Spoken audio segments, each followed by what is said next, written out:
ఇదిగో తల్లి గర్భంలో రూపింపబడక మునిపే నేను నిన్ను ప్రతిష్ఠించిన, నీవు జనములకి ప్రవక్తగా నేను నిన్ను ప్రతిష్ఠించిన. ఇదిగో ప్రవచన పరిచర్య రిలీజ్ అవుతుంది.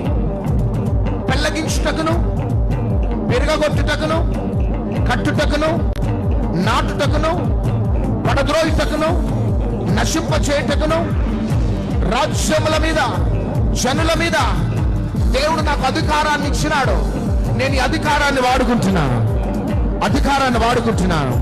ఇదిగో 25లో నువ్వు ఆగినావు, ఇక నువ్వు సాగిపోబోతున్నావు. స్పిరిట్ ఆఫ్ స్టాగ్నేషన్ అంటే ఒక దగ్గర నిలిచిపోయిన నీరులాగా ఉన్నావు.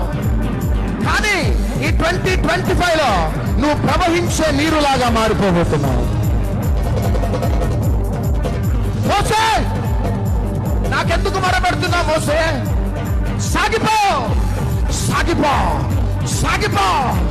You will be a flowing water. I prophesy in the name of Jesus. నీవు ఒక దగ్గర నిలిచిపోయి మురుగు నీరు లాగా ఉంటావు. ఈ సంవత్సరంలో నీవు ఒక ఫ్లోయింగ్ వాటర్ లాగా దేవుడు మలచబోతున్నాడు. నమ్మిన వారు చప్పట్లు కొట్టండి.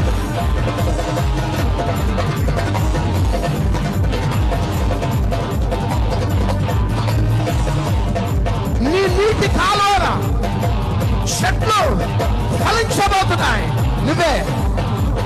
నువ్వు ఒక ఫ్లోయింగ్ వాటర్. నేను ప్రవచిస్తున్నా. I speak with anointing. I speak with authority. నీకు లిమిటేషన్స్ ఉండవు. No limitations. You will flow. Go forward. వెళ్ళిపో. చప్పట్లు కొట్టండి. 25లో ఆగినా కానీ 26లో నువ్వు ప్రవచించబోతున్నావు. నీవు ప్రవహించబోతున్నావు. చెవిగలవాడు ఆత్మ చెప్పుచున్న మాట వినుగాక.